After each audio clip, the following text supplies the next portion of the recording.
മുസ്ലിം league പാർട്ടിക്ക് അധികാരമില്ലാത്തത് കൊണ്ടിപ്പോൾ കൈയിട്ട് വാരാൻ കഴിയുന്നില്ല.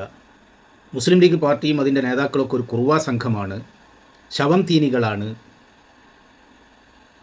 ഇപ്പോൾ ഭരണമില്ലാത്തത് കൊണ്ട് കാലത്ത് മദ്യം കിട്ടാത്തവരെ പോലെ, മദ്യപിക്കാൻ കഴിയാത്തത് കൊണ്ട് കൈവിറക്കുന്നത് പോലെയാണിപ്പോൾ മുസ്ലിം ലീഗിന് ഭരണമില്ലാത്തത് കൊണ്ട്, കൈയിട്ട് വാരാൻ കഴിയാത്തത് കൊണ്ട് കൈവിറക്കുകയാണ് എന്നൊക്കെയുള്ള പരാമർശങ്ങൾ നടത്തിക്കൊണ്ട് DYFIയുടെ അഖിലേന്ത്യാ നേതാവ് എന്ന് പറയപ്പെടുന്ന രാജ്യസഭാ അംഗമായിട്ടുള്ള A റഹീം വാർത്താ ചാനലുകൾക്ക് മുമ്പ് നടത്തിയിട്ടുള്ള പരാമർശങ്ങൾ. അപ്പോൾ അദ്ദേഹം മുസ്ലിം ലീഗിനെതിരെ ഈ തരത്തിലുള്ള ആരോപണങ്ങൾ നടത്തുമ്പോൾ, അപ്പോൾ അദ്ദേഹത്തിൻ്റെ പാർട്ടിയായ CPMലുണ്ടായ കുറുവാ സംഘങ്ങളെക്കുറിച്ചും കൈയിട്ട് വാരലുകളെക്കുറിച്ചും ശവന്തീനികളെക്കുറിച്ചുമൊക്കെയുള്ള ചില കാര്യങ്ങൾ മാത്രം നമുക്കിവിടെ സൂചിപ്പിക്കാം. അതിൻ്റെ മുമ്പ് അദ്ദേഹം നടത്തിയിട്ടുള്ള ആ ഒരു പരാമർശങ്ങളെക്കുറിച്ചുള്ള ആ ഒരു വീഡിയോ ക്ലിപ്പ് ഒന്ന് കാണാം. ഭരണത്തിൽ നിന്ന് കൊള്ളയടിക്കാൻ പറ്റാത്ത ലീഗ് മരണത്തിൽ നിന്ന് കൊള്ളയടിക്കുക, ശവന്തീനികളായി മാറരുത് നമുക്ക് പറയാനുള്ളതാണ്. എങ്ങനെയും കൊള്ളയടിക്കണം, അത് ലീഗിൻ്റേതാണ്. കൊള്ളയില്ലാതെ, അത്യാവശ്യം കച്ചവടം ഇല്ലാതെ ലീഗിന് നിൽക്കാൻ പറ്റില്ല. നല്ല മദ്യത്തിനൊക്കെ അഡിക്റ്റായി പോയവർ രാവിലെ രണ്ടടിച്ചില്ലെങ്കിൽ കൈവിറയ്ക്കും പോലെയാണ് ലീഗിന്. കുറച്ച് കാലമൊക്കെ പിടിച്ചു നിന്നു, പിന്നെ അത് കഴിഞ്ഞിട്ട് കൈവിറയൽ തുടങ്ങി. ഇത് കൈയിട്ട് വാരിയ ശീലമാണല്ലോ, അപ്പോൾ കൈയിട്ട് വാരൽ നിന്നുപോയി, പിന്നെ കൈവിറയലാണ്.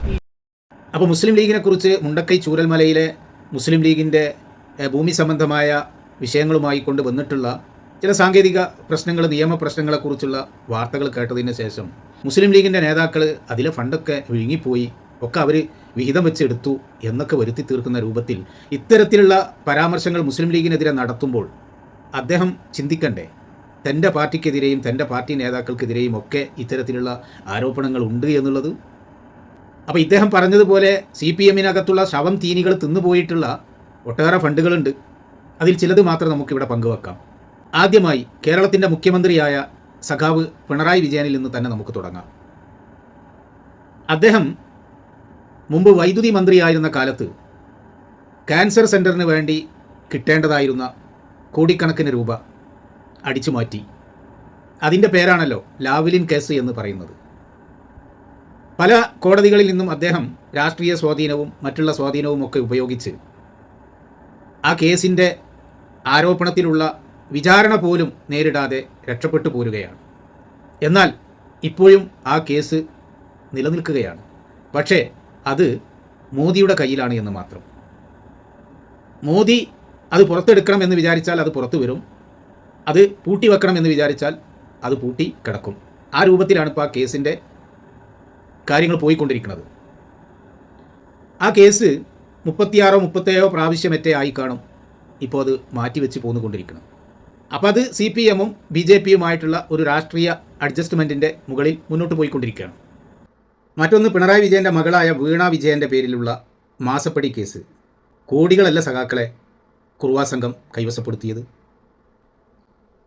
പിന്നെ പയ്യന്നൂരിൽ 3 ഫണ്ടുകളിലായി 1 കോടിയോളം രൂപ.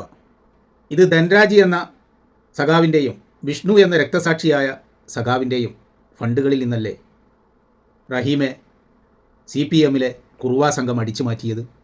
അതുപോലെ അഭിമന്യു എന്ന രക്തസാക്ഷിയുടെ പേരിൽ പിരിച്ചിട്ടുള്ള ഫണ്ടിൽ നിന്ന് അദ്ദേഹത്തിൻ്റെ കുടുംബത്തിന് കിട്ടിയത് എത്രയാണ്? ബാക്കിയുള്ളത് എവിടെ പോയി? അപ്പോൾ മരണത്തിൻ്റെ പേരിൽ പിരിച്ചെടുത്തിട്ടുള്ള ഫണ്ടിൽ നിന്ന് ആരാണ് റഹീമെ കൈയിട്ട് വാരിയത്? CPMലെ കുറുവാ സംഘമല്ലേ. അത് കൈയിട്ട് വാരുന്ന സമയത്ത് ഈ കുറുവാ സംഘത്തിന് കൈയൊന്നും വിറച്ചില്ലേ റഹീമെ?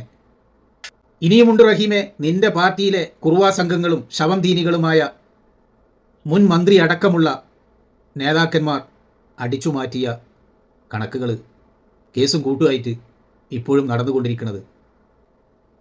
കരുവന്നൂർ ബാങ്കിൽ നിന്ന് ബാങ്ക് അടക്കം അടിച്ചു മാറ്റിയത് മുൻ മന്ത്രി അടക്കമുള്ള കുറുവാ സംഘങ്ങൾ പ്രതിയായി നിൽക്കുന്ന കേസല്ലേ റഹീമെ? അതുപോലെ എത്രയെത്ര സഹകരണ ബാങ്കുകളിൽ നിന്നാണ് കോടികൾ CPMലെ കുറുവാ സംഘങ്ങളും ശവം തീനികളും അടിച്ചു മാറ്റിക്കൊണ്ട് പോയത് റഹീമെ? ഇപ്പോൾ ഏറ്റവും പുതിയതായിട്ട് താങ്കൾ മുണ്ടക്കൈ ചൂരൽമലയുടെ ഫണ്ടുമായി കൊണ്ട് താങ്കൾ പറഞ്ഞ കണക്ക് വെച്ച് നോക്കുമ്പോൾ, നിങ്ങൾ ഉണ്ടാക്കിയെടുത്ത സംഖ്യയും സർക്കാരിനെ ഏൽപ്പിച്ച സംഖ്യയും ഒക്കെ വെച്ച് നോക്കുമ്പോൾ താങ്കൾ പറഞ്ഞിട്ടുള്ള കണക്ക് പ്രകാരം 20 കോടി കഴിച്ച് ബാക്കി DYFI എന്ന കുറുവാ സംഘം അടിച്ചു മാറ്റിയതാണ് എന്ന് പറയേണ്ടി വരില്ലേ റഹീമെ? അതുകൊണ്ട് മുസ്ലിം ലീഗിനെ കുറുവാ സംഘങ്ങളായിട്ടും ശവന്തീനികളായിട്ടും കൊള്ളക്കാരായിട്ടും കൈയിട്ട് വാരലിൻ്റെ ആളുകളായിട്ടുമൊക്കെ താങ്കൾ ചിത്രീകരിക്കുമ്പോൾ, ഒരു വിരൽ താങ്കൾ ലീഗിനെതിരെ ചൂണ്ടിക്കൊണ്ട് പറയുമ്പോൾ, താങ്കൾ ഈ പറഞ്ഞതൊന്നും താങ്കൾക്ക് ഒരിടത്തും തെളിയിക്കാൻ കഴിയാത്ത ആരോപണങ്ങളാണ് എന്നിരിക്കെ താങ്കളുടെ പാർട്ടിക്കെതിരെ ഉന്നയിച്ചിട്ടുള്ള കാര്യങ്ങളൊക്കെ തെളിഞ്ഞതും തെളിയിക്കപ്പെട്ടുകൊണ്ടിരിക്കുന്നതുമായ കക്കലും മുക്കലും നക്കലുമാണ് എന്നുള്ളത് താങ്കളെയും താങ്കളുടെ പ്രസ്താവന കേട്ട് കൈയടിക്കുന്ന അന്തംഗമ്മികളെയും ഓർമ്മപ്പെടുത്തുകയാണ്.